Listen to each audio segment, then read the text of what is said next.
íntima devoción te da la bienvenida a nuestra celebración de culto dominical. Desde Medellín transmitimos en simultánea con nuestras iglesias en el oriente antioqueño, Turbo, Cereté, Maicao, Colombia y todo el mundo. Somos una iglesia que cree, obedece, vive y proclama los efectos transformadores del Evangelio del Señor Jesús. Nos reunimos para vivir un tiempo de alabanza y adoración, compartir con la iglesia infantil, predicar y difundir la palabra de Dios. Visita nuestro sitio web, descarga nuestra aplicación y síguenos en las redes sociales. Año 2024. Viviendo para Jesús.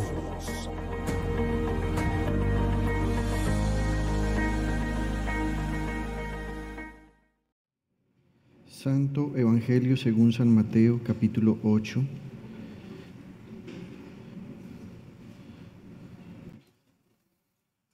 ¿Lo tienen? Amén. Lea conmigo, por favor. Cuando Jesús bajó de la ladera de la montaña, lo siguieron grandes multitudes. Un hombre que tenía lepra se le acercó y se arrodilló delante de él. Señor, si quieres, puedes limpiarme, le dijo. Jesús extendió la mano y tocó al hombre. Sí quiero, le dijo, queda limpio. Y al instante quedó sano de la lepra. Mira, no se lo digas a nadie, le dijo Jesús. Solo ve, preséntate al sacerdote y lleva la ofrenda que ordenó Moisés para que sirva de testimonio. Pastor, ¿quieres orar un momento, por favor?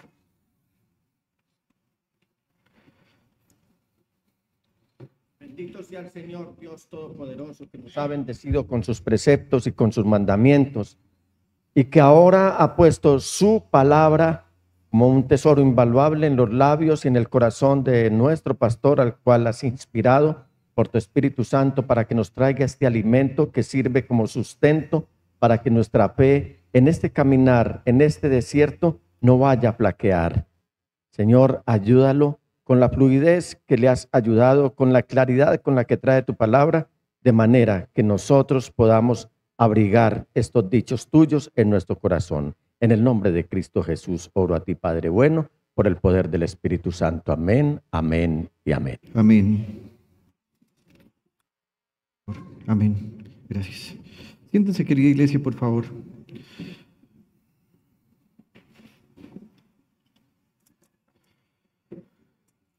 Durante muchos meses estuvimos estudiando los primeros 7 capítulos del Evangelio según San Mateo. Y de manera particular también nos tomamos mucho tiempo estudiando los capítulos 5, 6 y 7, que son bien conocidos como la constitución del reino de Dios. No sé si ese nombre es correcto, pero de alguna manera nos deja ver que Jesús el Señor está dando unos mandamientos acerca de cómo es el reino de Dios. Lo interesante es que de aquí en adelante vamos a escuchar al Señor Jesús, que además de seguir instruyendo a su iglesia, también va a empezar a actuar de tal manera que vamos a ver su obrar por medio de lo que nosotros llamamos milagros. Este sermón que quiero compartir con ustedes hoy lo he titulado Cuando Jesús quiere, diga conmigo, Él puede. Así que la Biblia nos está diciendo que el Señor Jesús ha terminado de enseñar y según el relato del evangelista Mateo, decide irse a su casa que está en la ciudad de Capernaum. La Biblia dice que cuando el Señor Jesús comenzó su ministerio, entonces se trasladó de su lugar de origen a una ciudad más grande llamada Capernaum. Así que Jesús ha terminado, no sabemos con precisión cuántas horas o tal vez cuántos días Él ha pasado en su discipulado acerca del reino de Dios. Pero lo cierto es que cuando va rumbo hacia su casa, en primer lugar, no va solo, porque dice la Biblia que grandes multitudes lo están siguiendo.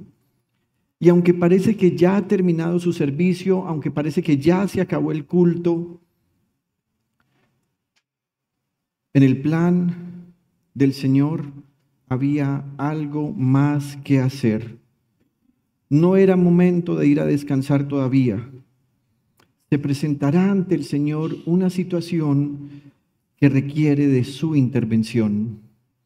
Y el versículo 2 de este capítulo 8 que acabamos de leer dice: un hombre que tenía lepra se le acercó y se arrodilló delante de él.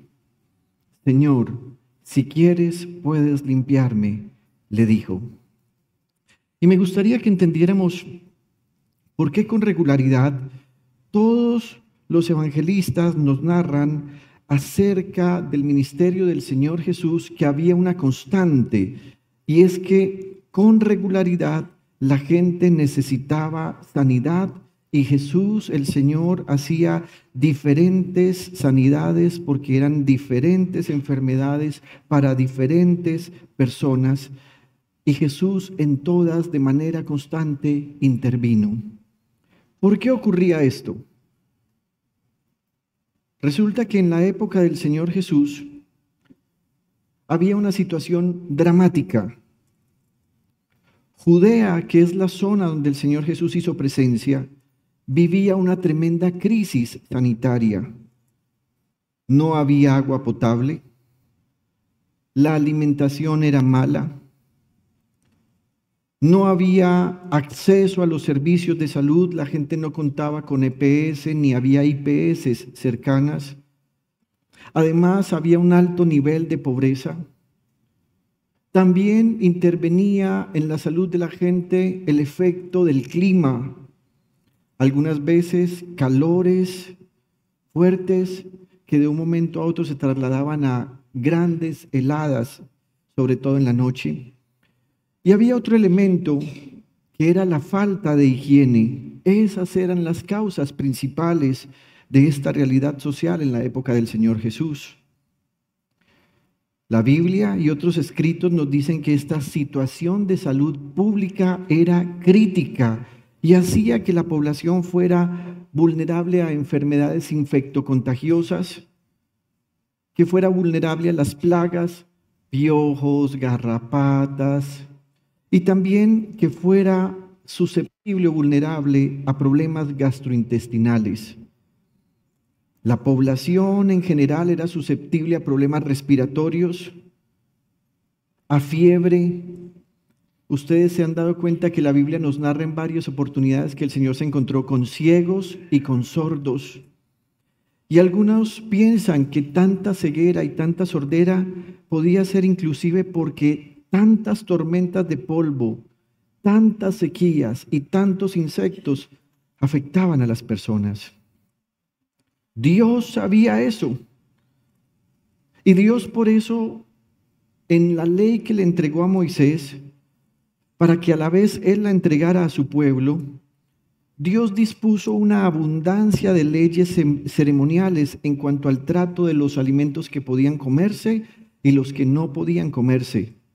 Dios inclusive les dijo cómo debía ser el cuidado de la ropa. Dios les dijo cómo debía construir alguien una casa. E incluso Dios les dijo cómo debían manejar los desechos humanos. Por ejemplo, en Deuteronomio capítulo 23, versículos 12 y siguientes, Dios les dijo: designarás un lugar fuera del campamento donde puedas ir a hacer tus necesidades. Como parte de tu equipo tendrás una estaca con la que cavarás un hueco y luego de hacer tu necesidad cubrirás tu excremento. Así que podía ser común en esa época que si alguien cumplía años, de pronto alguien le regalara una estaca y ya sabían para qué. Hacía parte del equipo personal. ¿Han visto mi pala? ¿Han visto mi estaca? Y entonces no faltaba quien dijera: va a haber que regalarle una el día del cumpleaños. Buen regalo para el Día de la Madre, una estaca. Pero mire para qué servía. Como parte de tu equipo tendrás una estaca, mire, con la que cavarás un hueco y luego de hacer tu necesidad, cubrirás tu excremento. ¿Usted se imagina a la gente por la mañana? Todos levantaditos a la carrerita, saliendo fuera del campamento y cada uno con una estaca. Y todos ya sabían, ya sabemos qué iba a hacer. No faltaba el pudoroso que cogía una bolsita del Éxito o del Buno para que nadie lo viera, iba y miraba para todas partes, pum, pum, pum, su huequito, ti, ya. Y después había que cubrirlo. Y Dios dice, ¿por qué? Porque el Señor tu Dios anda por tu campamento para protegerte y para entregar a tus enemigos en tus manos. Por eso tu campamento debe ser un lugar santo. Si el Señor ve algo indecente, se apartará de ti. Esto debería hablarnos mucho hoy acerca de cómo es la higiene en nuestro hogar. Este no es el tema de hoy, pero aprovecho para decirles esto. Por favor, cuando vayas al baño, si vas a hacer del 1 o del 2, en ambas oportunidades, por favor, vacía el baño. Hombre, si tú orinas de pie, por favor, si se te regó en el sanitario, límpialo, por favor. Ojalá lo laves. Si tienen animales en casa, no acumulen el excremento del animal. Donde hay un animal, normalmente huele a ese animal. Los animales marcan su territorio. Un buen aseo también asegura la presencia del Señor. Jovencitos, en la etapa en la que ustedes están, quieren aparentar mucho con lo que se ve. Pero créanme que las niñas se dan cuenta cuando ustedes llevan 8 días poniéndose las mismas medias. Eso se empieza a notar.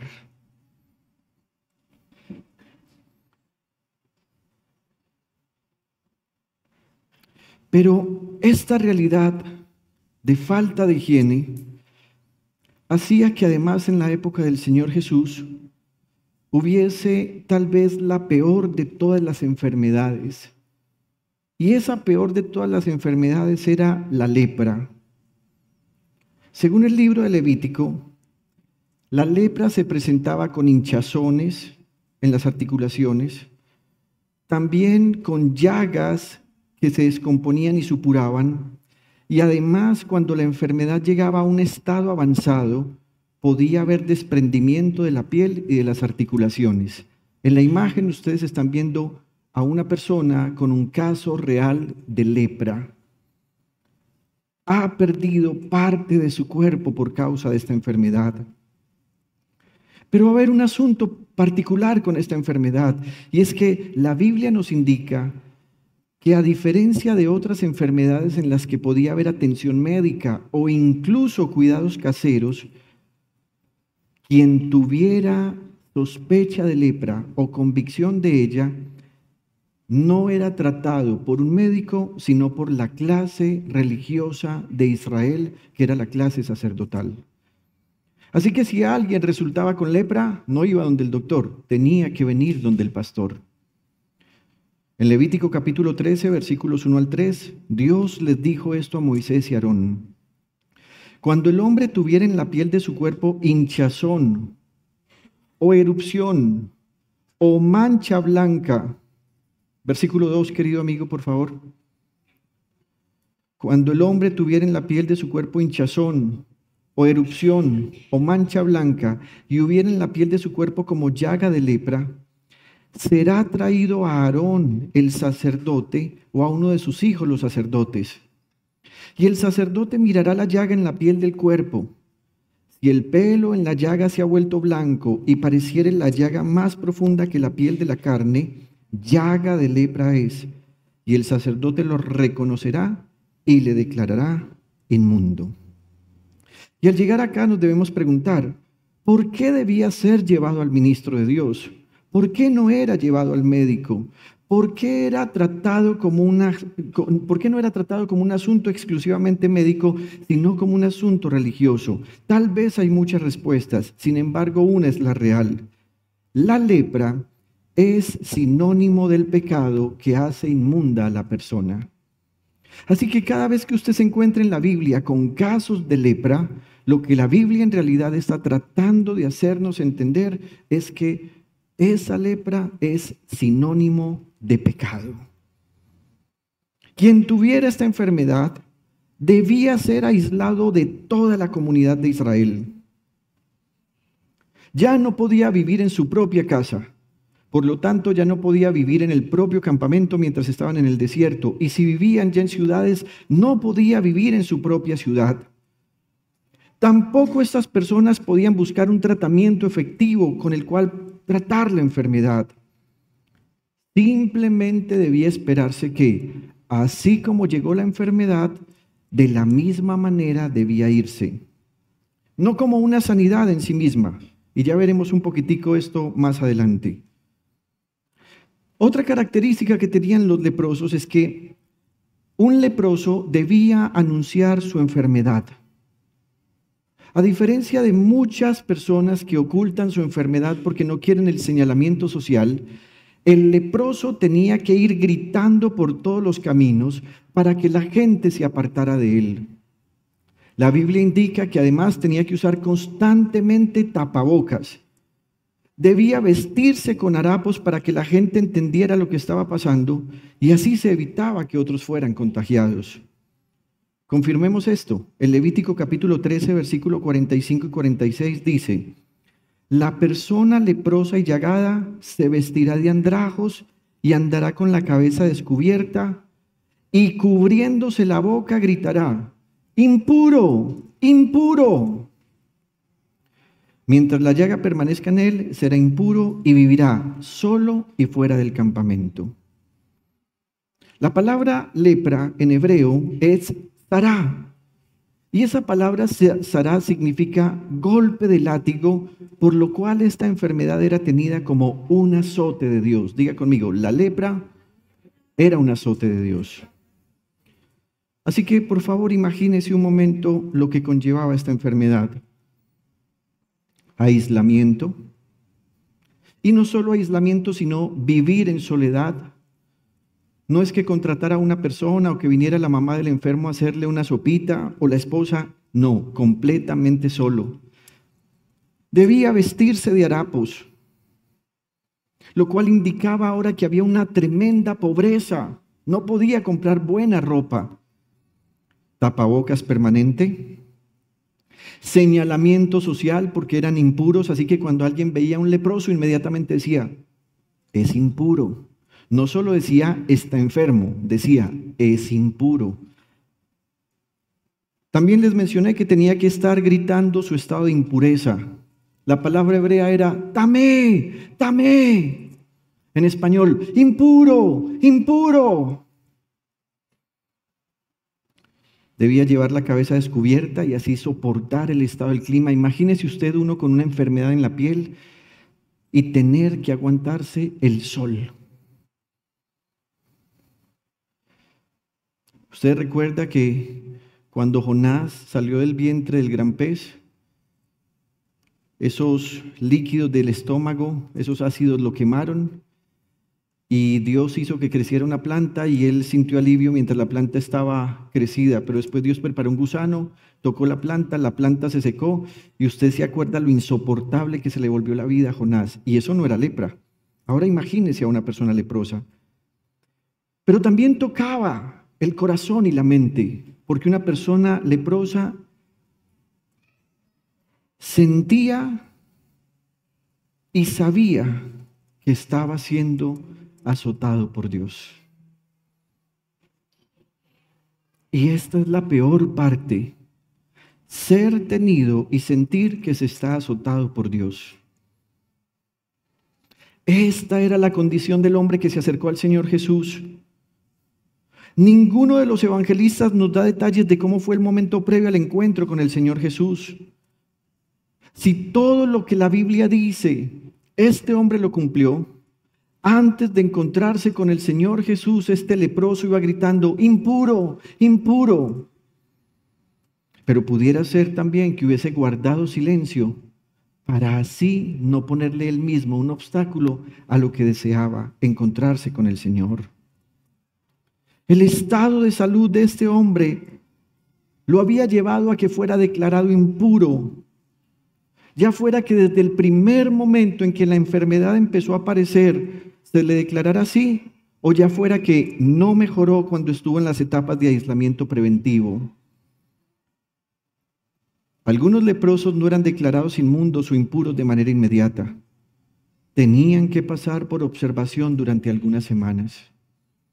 Ustedes y yo sabemos lo que es aislarse ahora. La pandemia nos dejó grandes lecciones de lo que tiene que ver con la higiene social.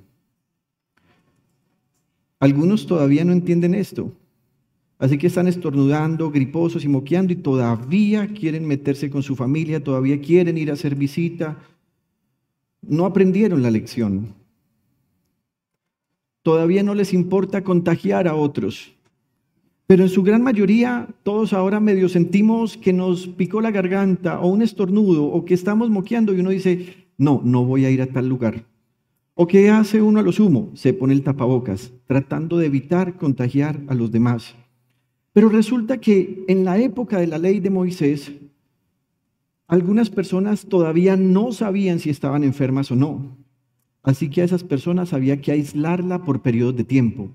En Levítico capítulo 13, versículos 4 al 8 dice, si la mancha blancuzca no se ve más hundida que la piel, ni el vello se le ha puesto blanco, el sacerdote aislará a la persona enferma durante 7 días. Primera cuarentena, 7 días, encerrado. Y al 7º día la examinará de nuevo. Si juzga que la infección no ha seguido extendiéndose sobre la piel, aislará a esa persona otros 7 días. Ya van 14. Cumplidos los 7 días, o sea, los 14, el sacerdote la examinará otra vez. Y si el mal no se ha extendido sobre la piel, sino que ha disminuido, la declarará pura. No era más que una erupción, así que la persona enferma se lavará la ropa y quedará pura.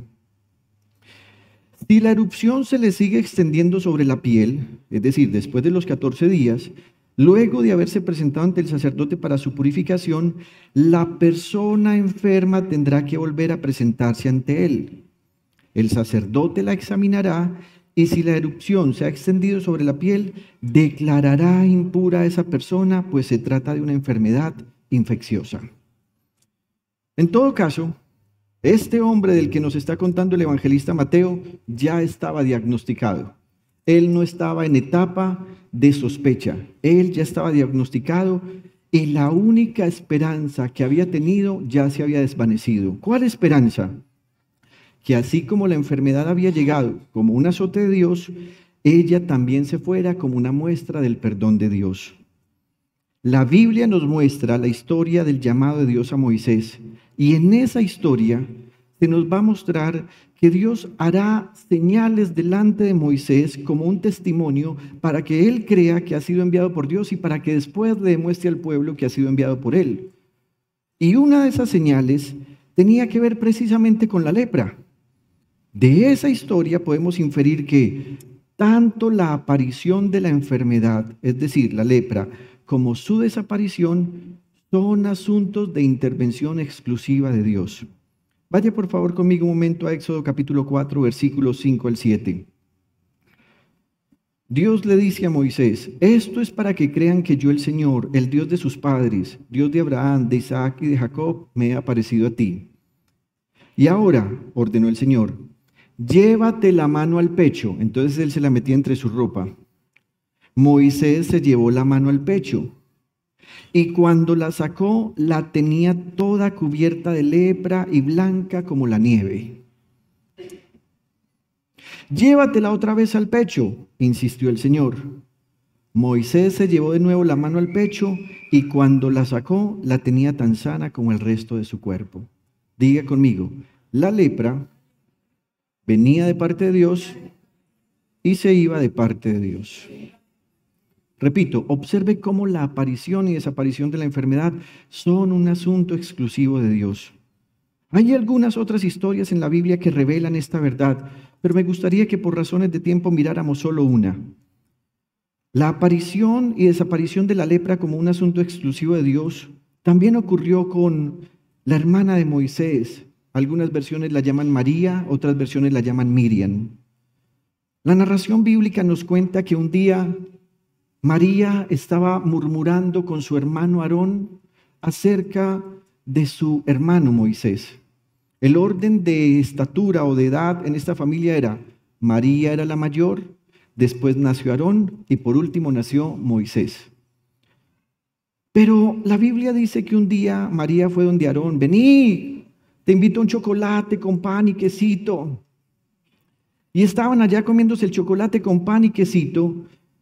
Y resulta que María y Aarón empezaron a murmurar contra su hermano Moisés. Vea pues a este. Dejó a la hija de Yetro y ahora se metió con una negrita. Venir a dañar la raza. No falta sino que le dé por tener hijos con ella. ¿Cuándo se ha visto en nuestra familia que uno de nosotros se meta con una negrita? Y allí se están cometiendo dos pecados. El primer pecado, murmurar contra el hombre de Dios. Ellos no estaban diciendo algo que no fuera real. Era real que él había tomado a una mujer, la Biblia dice cusita, o sea, negrita. Algunos dicen egipcia y otros dicen etíope. Y el otro pecado que ellos están cometiendo es que están practicando xenofobia. Son displicentes por el color de piel de una dama. Dios estaba en esa conversación. El afectado no estaba, Moisés no estaba, pero Dios estaba escuchando lo que hablaron María y Aarón. Y Dios los confrontó y le dijo a Moisés, oye amiguito, su familia está hablando mal de usted. Me hace el favor y llama a sus dos hermanos que vamos a arreglar este asunto entre todos. Se reunieron. Dios confrontó a María o a Miriam y también confrontó a Aarón. Y la Biblia dice que azotó con lepra a la hermana mayor de la familia, es decir, a María. En Números capítulo 12, versículo 1, la Biblia dice, María y Aarón hablaron contra Moisés a causa de la mujer cusita que había tomado, porque él había tomado mujer cusita. Esa era la causa. Versículo 9. Entonces la ira del Señor se encendió contra ellos y se fue. Y la nube se apartó del tabernáculo y he aquí que María estaba leprosa como la nieve. Y miró Aarón a María y he aquí que estaba leprosa. ¿Cómo vino la enfermedad? Vino como un azote de Dios. A pesar de ser el ofendido, Moisés se postró ante el Señor. Y la Biblia dice que el Señor escuchó la oración de Moisés y la sanó. Pero a María le tocó pasar los 7 primeros días de aislamiento tal como Dios había ordenado en la ley. Números capítulo 12, versículos 13 al 15. Moisés le rogó al Señor, oh Dios, te ruego que la sanes. Paremos un momento acá. ¿Qué oramos nosotros por aquellos que nos han hecho mal? ¿Cómo oramos nosotros? Qué diferente era Moisés a lo que somos nosotros. Moisés oraba pidiendo el favor por aquellos que le habían hecho mal, que le habían hecho daño. Algunas veces nosotros oramos pidiendo de Dios justicia, que en últimas no es la justicia de Dios, sino la venganza que hay en nuestro corazón. Manifestamos en la oración nuestro odio y no nuestra compasión. Manifestamos en nuestra oración nuestras rabias y enojos, pero no entendemos el ruego que desea Dios escuchar. ¿Qué creen ustedes que sintió Dios cuando Moisés le rogó por su hermana Miriam o María? Versículo 14.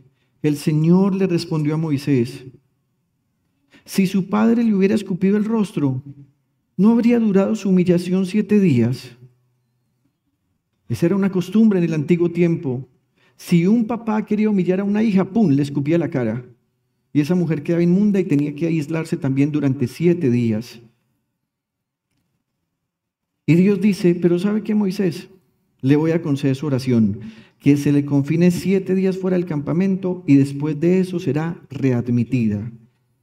Así que Miriam quedó confinada 7 días fuera del campamento. El pueblo no se puso en marcha hasta que ella se reintegró. Si volvemos a la historia del hombre que llegó ante el Señor Jesús, podemos afirmar que, dado que la enfermedad no se iba, a este hombre se le consideraba responsable de varios pecados. No era por un pecado que estuviera enfermo. Le mencioné que cuando Aarón y María murmuraron contra Moisés, cometieron por lo menos 2 pecados: murmuración, xenofobia o displicencia o desprecio por una persona que tenía un color de piel diferente. En el judaísmo, la enseñanza rabínica en su etiología moral afirmaba acerca de esta enfermedad que cuando alguien recibía el azote de Dios con la enfermedad de la lepra, es porque esa persona tenía no uno, sino varios pecados que no había querido resolver. Así que un leproso era alguien a quien Dios había azotado por tener varios pecados. Le recuerdo lo que ya mencioné. En la Biblia, la lepra es sinónimo de pecado. Ahora bien, recordemos algunas cosas que hemos dicho hasta ahora. La lepra es asquerosa, infecto contagiosa, pero también incurable. Así es el pecado en nuestra vida. Algunos traen consecuencias inmediatas y otros traen consecuencias progresivas. El apóstol Pablo dice en 1 Timoteo capítulo 5, versículo 24, los pecados de algunos son evidentes aún antes de ser investigados, mientras que los pecados de otros se descubren después. Y si usted observa, Pablo está hablando aquí en plural de los pecados, no dice el pecado. Habla de los pecados porque Pablo sabía que en medio de la iglesia había gente así. Tenían varios pecados ocultos. Y Pablo dice, a algunos se les notan esos pecados, inclusive antes de ser descubiertos. Tengo un pequeño feedback si lo podemos controlar. Y a otros se les descubre después. Así que teniendo claras estas precisiones, me gustaría invitarle a que consideremos nuevamente lo que ocurrió en la historia que nos narra el evangelista Mateo. Y lo primero es que, a pesar de ser impuro, el leproso tiene fe. Capítulo 8, versículo 2 del Santo Evangelio según San Mateo. Un hombre que tenía lepra se le acercó y se arrodilló delante de él. Señor, si quieres, puedes limpiarme. Este hombre no pidió al Señor que lo sanara. La palabra sáname en griego es terapeu. Él le está pidiendo al Señor otra cosa, y es que lo limpiara, y la palabra que usó es katsarizo. Él no le dijo sáname, él le dijo límpiame. Él no le dijo terapeu, él le dijo katsarizo. Este hombre sabía que su enfermedad externa era consecuencia de su inmundicia interna. Él reconocía que estaba enfermo por causa de su pecado. Su dramática y penosa situación de vida no eran excusa para victimizarse, sino para reconocer su condición y su responsabilidad como pecador. Contrario a lo que muchas veces pedimos cuando estamos en situaciones de dificultad en las que manifestamos nuestra desesperanza o desesperación por las consecuencias del pecado y desconociendo que este es el asunto que debemos tratar, este leproso le está pidiendo al Señor que lo limpie como diciendo, purifica mi interior. Me ha parecido tan extraño que algunas veces al tratar con algunos de ustedes, uno les reafirma el pecado que ustedes tienen y que normalmente ocultan, y ustedes deciden decir que no es pecado. Ustedes deciden decir, no es mi culpa que el matrimonio esté fallando mal, es el otro. Ustedes deciden decir que robar no es malo, sino que usted está tomando posesión de algo porque es su derecho tenerlo.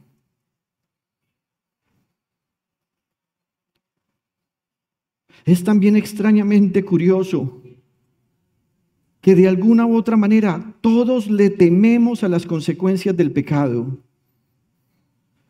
Si cometemos un acto de corrupción, nos aseguramos de que ninguna prueba nos incrimine. Si cometemos una inmoralidad sexual, buscamos hacerlo en un lugar donde nadie nos vea.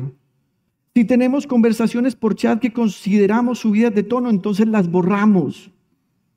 Si vamos a pasarnos un semáforo en rojo, miramos que ninguna cámara nos esté enfocando. Porque nos duele más el parte por pasarnos el semáforo en rojo que el dolor de pecar cometiendo esa infracción. Nos duele más que nos descubran en un adulterio que el momento en el que estábamos teniendo relaciones sexuales con alguien que no es nuestra esposa. Nos duele más que se publique diciendo que estamos presos porque hemos cometido un acto de robo y de corrupción, que gastarnos el dinero que no nos pertenece y que habíamos tomado de otras personas. Nos duelen más las consecuencias que el pecado. Nos duele más que la gente diga, ay no, es que ella está muy triste porque el esposo anda diciendo que es una desasiada y una mimada. Es que uno no sale a hablar así de las mujeres, pero a ella no le duele el desaseo en el que vive. Sin embargo, y a pesar que nos duelen más las consecuencias, el pecado está dentro de nosotros. Lo disfrutamos y lo consideramos normal hasta que trae consecuencias nefastas. Le tenemos miedo a la enfermedad, le tenemos miedo al escarnio público, le tenemos miedo a la pobreza. Y ese miedo es el que nos detiene muchas veces de pecar. Pero finalmente, aunque no hagamos las cosas delante de Dios, desear y hacer son la misma cosa. Si tú dices, ay, es que yo deseo eso, pero no lo estoy haciendo, ten presente, lo que deseas ante Dios es lo mismo como si lo hubieras hecho. ¿Se ha dado cuenta de cuántas veces hemos justificado que por no haber hecho algo o porque no se haya hecho público, entonces no somos ni responsables ni merecedores de las consecuencias de ese pecado? Somos tan falsos, tan mediocres con el concepto de santidad, que creemos que una cosa es grave solo si se vuelve pública o viral, pero aprendemos a ocultar nuestra esencia de pecado. Y quiero decirle, amada iglesia y queridos amigos que me escuchan, la vida de fe no se trata solo de controlar nuestras conductas. Puedes aprender a controlar tus deseos de embriagarte o tus deseos de fornicar o tus deseos de comer desmedidamente, pero eso no significa que seas santo. Algunos dicen, no, yo estoy controlando mi conducta, pero odian la santidad. No se trata de controlar conductas, porque podemos controlar conductas solo por miedo a las consecuencias del pecado. Pero la santidad es algo diferente. En otro momento hablamos de eso. Les decía que en aquella época el leproso tenía que gritar todo el tiempo anunciando que era impuro. Pero me gustaría que usted reflexionara y pensara en esto. ¿Qué pasaría si tuvieras que ir por la vida gritando la causa de tu impureza? Mentiroso, mentiroso, abran paso, soy un mentiroso. Adúltero, adúltero. ¿Qué sentirías si tienes que ir por la vida diciendo cosas como, le pego a mi esposa, le pego a mi esposa? ¿Qué pasaría si tuvieras que ir por la vida diciendo, estoy casado, pero me gustan los hombres?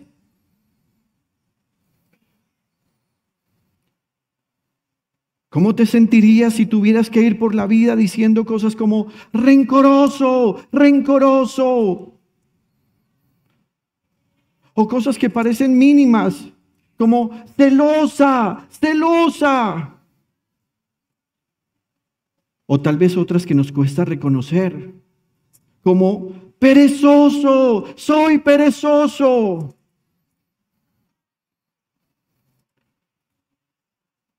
Por favor, agréguele usted lo que quiera a esta expresión. ¿Cómo te sentirías? ¿Cómo te sentirías si tu pereza, si tu adulterio, si tu homosexualidad, si tus celos, si tu rencor, si tu violencia intrafamiliar, si tus mentiras te aislaran de la sociedad, porque la gente sabe que si te tocan, se les pega tu enfermedad? ¿Cómo te sentirías? ¿Acaso no te sentirías profundamente desahuciado, no solo médica, sino emocionalmente? Este hombre le pidió al Señor Jesús que lo limpiara adentro.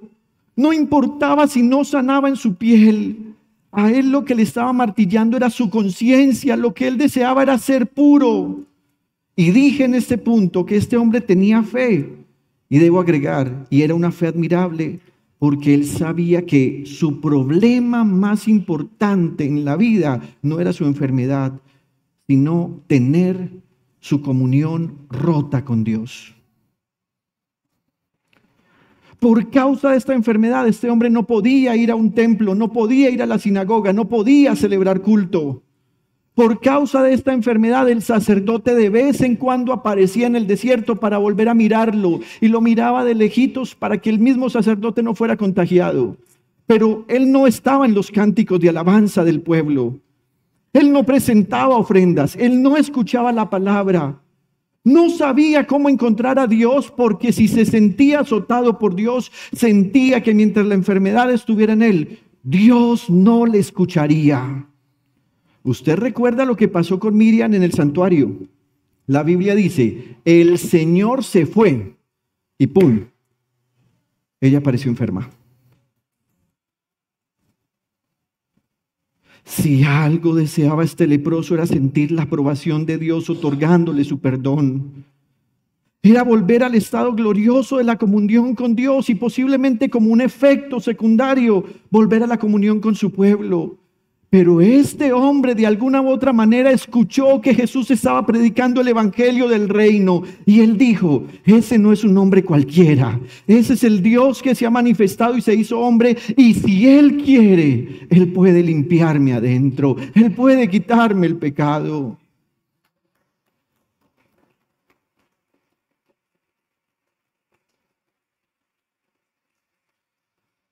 Es por esa razón que este leproso dirá algo maravillosamente hermoso. Señor, si quieres, puedes limpiarme. Señor, si tienes a bien, sé que puedes hacerlo.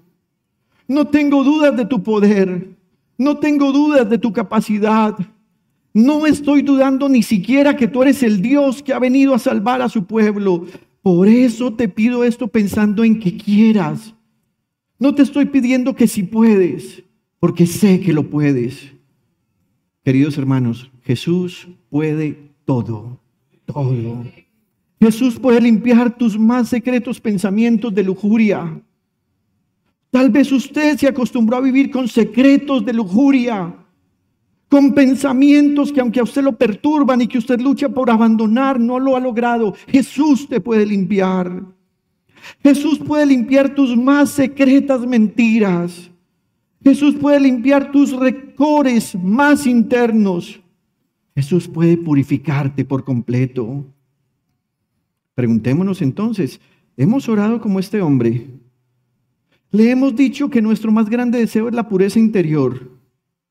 Hemos descansado en el poder del Señor Jesús y le hemos consultado por su voluntad. Señor, si quieres, puedes limpiarme. Pero ahora resolvamos una pregunta. ¿Qué hace Jesús ante tal petición?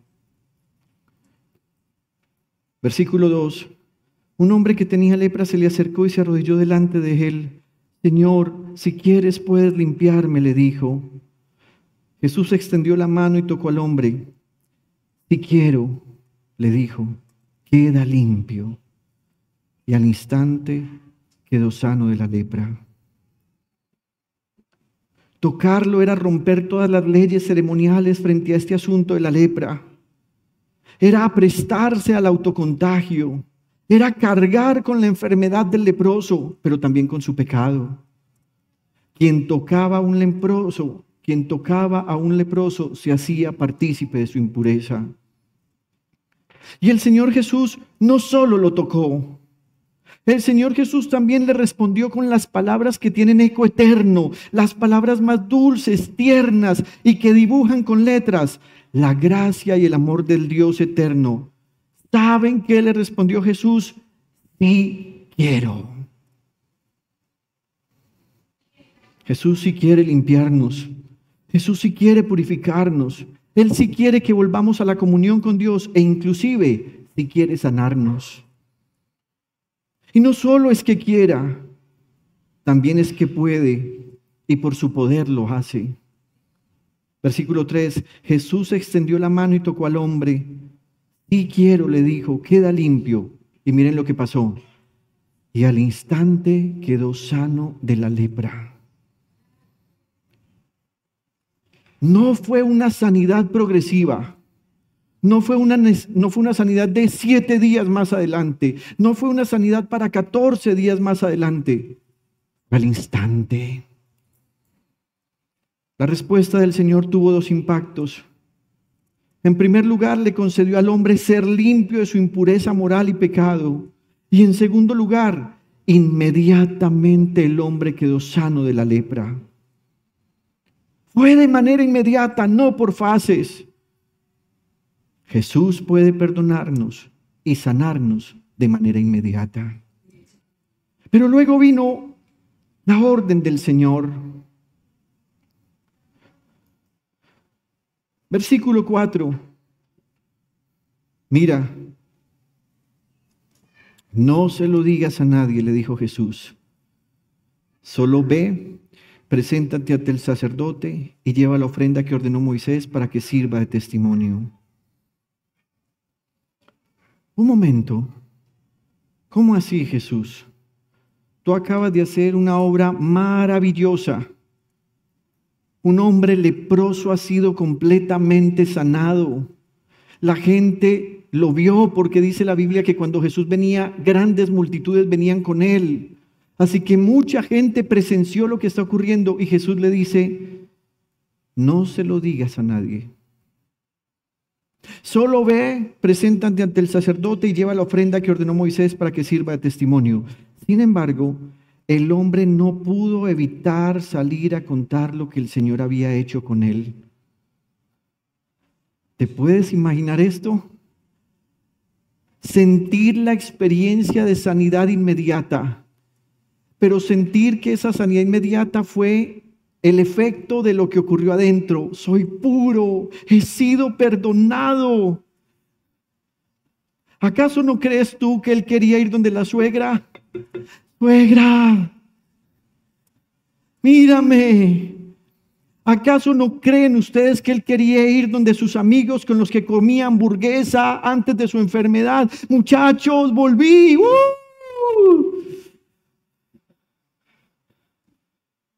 ¿Acaso no creen ustedes que él quería decirle a toda la gente, se acuerda que ustedes dijeron que mi pecado tenía que ser gravísimo porque si no sané, entonces significaba que me quedaría enfermo para siempre? Miren, he sido perdonado. Se lo contó a todo el mundo. Queridos hermanos, si hay algo que genera convicción para compartirle a otros el Evangelio, no son las sanidades físicas. Es la tranquilidad de sentir el perdón de Dios y la pureza que Él nos da en Cristo cuando está en nuestro corazón. Y esto me ha preocupado mucho. El pastor en varias oportunidades dijo o ha dicho, la iglesia ha perdido el celo evangelista y misionero. Y aquí está la respuesta al por qué. La razón por la cual usted no evangeliza, la razón por la cual usted no discipula, la razón por la cual usted no comparte con otros, es porque usted sabe que sigue estando impuro en su interior. Porque la gente pura en su interior comparte lo que Jesús ha hecho en sus vidas. El evangelista Marcos nos dice por qué Jesús le había dicho que no le dijera a nadie. En el capítulo 1, verso 45 de su evangelio dice, pero él salió y comenzó a hablar sin reserva, divulgando lo sucedido. A todos les contaba, a todos los buscaba. Como resultado, miren lo que pasó. Jesús ya no podía entrar en ningún pueblo abiertamente, sino que se quedaba afuera en lugares solitarios. Aún así, gente de todas partes seguía acudiendo a él.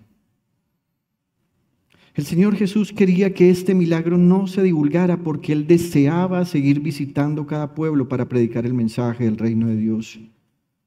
Esta fama que ahora se había regado le estaba impidiendo cumplir el objetivo de predicar yendo Él mismo. Así que ahora tenía que quedarse en lugares solitarios y la gente acudía a Él para escucharlo. De esto hay mucho que hablar, pero también en razón al tiempo debo continuar y quisiera que miráramos que hay algo que el Señor Jesús también le ordenó. Volvamos al verso 4 de Mateo 8. Mira, no se lo digas a nadie, le dijo Jesús, solo ve, preséntate al sacerdote y lleva la ofrenda que ordenó Moisés para que sirva de testimonio.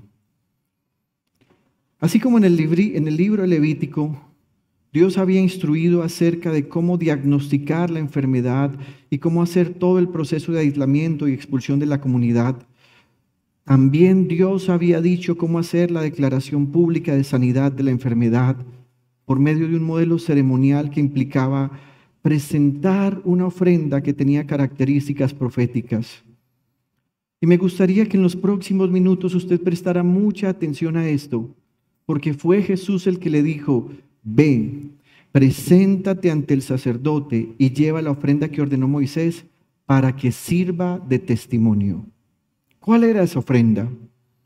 En Levítico capítulo 14, versículos 1 al 9, la Biblia dice: el Señor le dijo a Moisés: esta es la ley que se aplicará para declarar pura a una persona infectada. Será presentada ante el sacerdote, quien la examinará fuera del campamento. Si el sacerdote comprueba que la persona infectada se ha sanado de su enfermedad, mandará traer para la purificación de esa persona 2 aves vivas y puras, un pedazo de madera de cedro, un paño escarlata y una rama de hisopo. Después el sacerdote mandará degollar la primera ave sobre una vasija de barro llena de agua de manantial. Tomará la otra ave viva, la madera de cedro, el paño escarlata y la rama de hisopo, y mojará todo esto junto con el ave viva en la sangre del ave que fue degollada sobre el agua del manantial. Luego rociará 7 veces a quien va a ser purificado de la infección y lo declarará puro. Entonces dejará libre a campo abierto el ave viva. El que se purifica deberá lavarse la ropa, afeitarse todo el pelo y bañarse. Así quedará puro. Después de esto podrá entrar en el campamento, pero se quedará fuera de su carpa durante 7 días. Al 7º día se rapará por completo el cabello, la barba y las cejas. Se lavará la ropa y se bañará, y así quedará puro. A diferencia de los falsos maestros, de los falsos profetas, de los falsos predicadores y parlanchines que usan la ofrenda como una manera de sobornar y explotar a la gente, esta ofrenda que Dios había ordenado y que el Señor Jesús le ordena cumplir al hombre que ha sido limpiado, tiene un significado en el que desde la época de Moisés Dios anunciaba que por medio de esta ofrenda un día habría un sacrificio, el sacrificio de Cristo Jesús, que era suficiente para que los pecadores pudiéramos ser limpios. Usted ha escuchado que los falsos maestros, los falsos profetas, los falsos predicadores y parlanchines le dicen a la gente: traiga su ofrenda primero, para que usted haga que la mano de Dios se extienda sobre usted y reciba lo que desea. Pero es al contrario. La Biblia está diciendo que primero se era limpio, primero se recibía la sanidad y después se presentaba la ofrenda. No era da la ofrenda para que seas limpio. Es como ya fuiste limpio, presenta tu ofrenda. Pero esta ofrenda no era una ofrenda solo por dar. Era una ofrenda que anunciaba el acto profético más importante de todos los tiempos. Dios se haría hombre y derramaría su sangre para que todos los pecadores fuéramos limpios de nuestros pecados.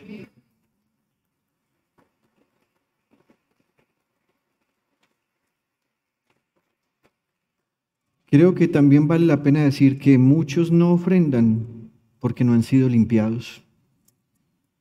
Porque si hay que seguir el orden bíblico, primero se es limpio y luego se es ofrendador.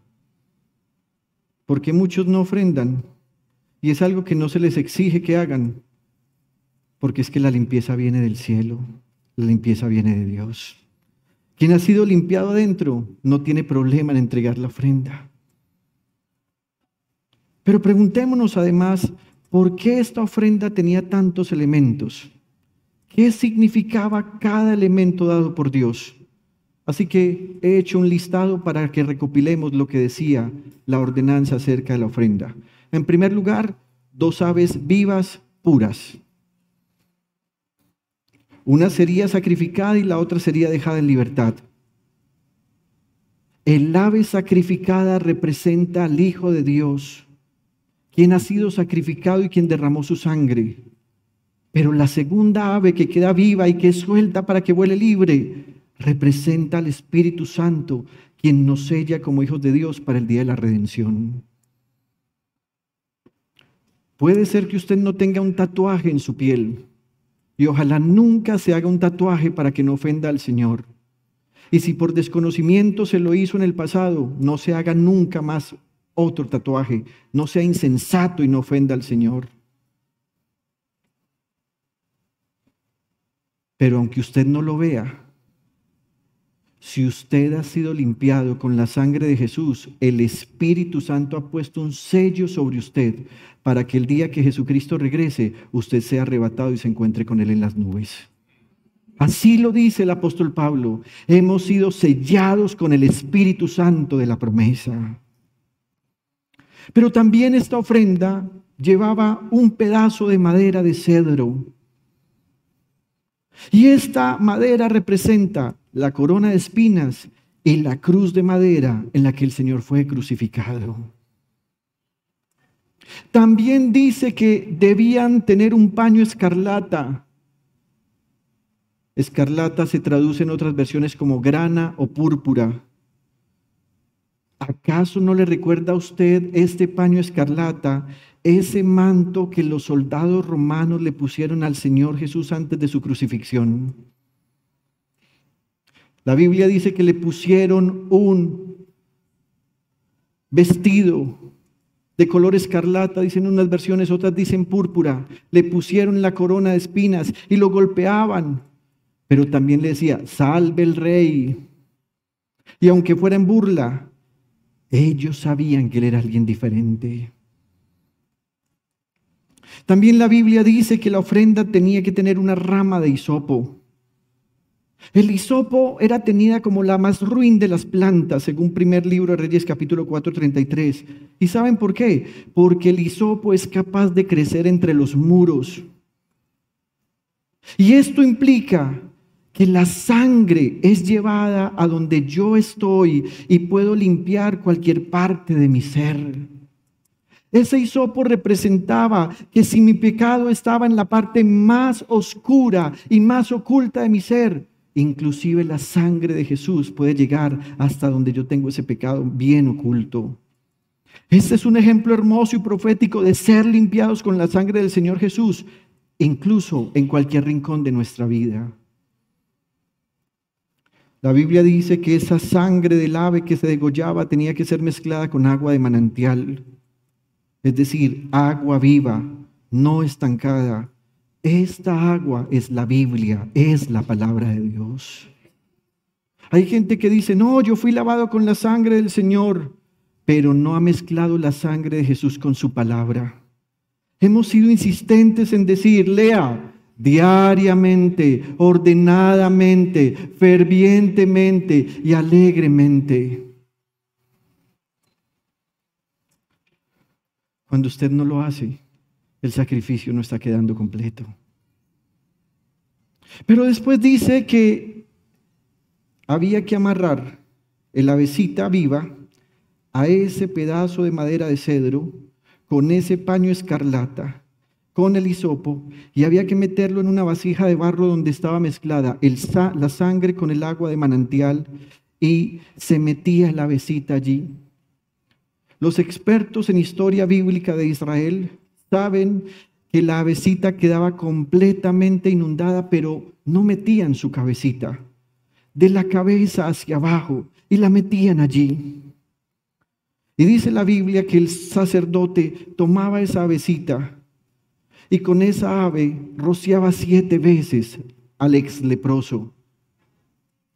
Esta posición de rociar se hacía 1, 2, 3, 4, 5, 6, 7 veces. Y alguien dirá, ¿tendría algo mágico? ¿Por qué no eran 6? ¿O por qué no podían ser 8?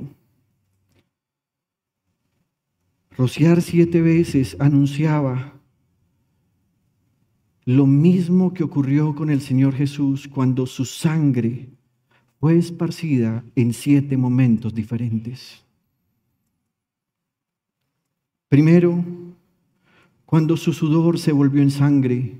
Usted va a buscar en casa esto, Lucas 22, 44. Primer rociamiento. Segundo, cuando la guardia del templo, que era la policía de Jerusalén, le golpeó el rostro con sus puños, según Marcos 14, 65 y Juan 18, 22. Y cuando los soldados romanos le golpeaban la cabeza con una caña. Marcos capítulo 15, versículos 16 y 20.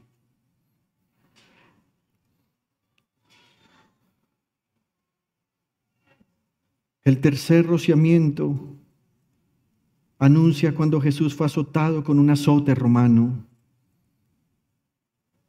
Cada azote hacía que su cuerpo reventara y brotaba su sangre.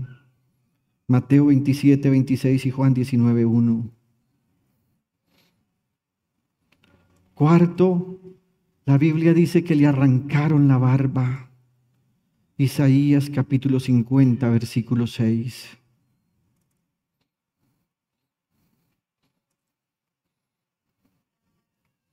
Quinto, se le colocó una corona de espinas en su cuero cabelludo y le daban con una caña sobre su cabeza para hacer que se encarnara más y que brotara sangre. Juan 19, 2. Sexto, sus manos y sus pies fueron atravesados con clavos. Los expertos en arqueología e historia bíblica piensan que se necesitaban alrededor de 50 martillazos para que cada clavo atravesara. Juan 20, 25. Y como si fuera poco, llega el séptimo rociamiento. A Jesús se le abrió el costado con una lanza, de la cual dice la Biblia que salió sangre y agua. Él es el agua de manantial. Juan 19, 33, 34. Esa es la medida del amor de Cristo Jesús. Le costó literalmente todo lo que Él tenía. Él no sacrificó simplemente su gloria, su trono y su majestad como Dios. Él no abandonó simplemente sus pocas posesiones terrenales como un hombre en la tierra. Él se sacrificó a sí mismo. Fue su propia vida que Él derramó en su sangre como el precio de la redención. Piense en esa realidad asombrosa y sepa que esa es la medida del amor de Dios. Cuando el Señor Jesús le dijo a este hombre, ve y presenta tu ofrenda ante el sacerdote, lo que le está diciendo es, ve y haz una declaración pública de lo que será mi sacrificio en un tiempo más adelante. Y Jesús dice además que presentar esa ofrenda tenía un objetivo. Versículo 4 nuevamente, mira, no se lo digas a nadie, le dijo Jesús, solo ve, preséntate ante el sacerdote y lleva la ofrenda que ordenó Moisés para que sirva de testimonio. ¿De testimonio de la sanidad? No. De testimonio sobre quién lo había sanado. Es el testimonio de que Dios está en medio de ellos. Es el testimonio que el Dios hecho hombre ha venido a limpiar a los pecadores, incluso a aquellos que estaban desahuciados. El testimonio que declara que el sacerdote del santuario celestial está aquí en medio de ellos, pero Iglesia Íntima Devoción, también en medio de nosotros. Y Jesús tiene poder para que aún hoy sean perdonados nuestros pecados y seamos sanados. Esto no ocurrió solo en el caso del hombre leproso. Hoy se siguen escuchando las palabras del Señor Jesús, respondiendo a todo el que quiera ser limpio de su maldad. Él sigue respondiendo con las tiernas y dulces palabras que salen de lo más íntimo de su ser.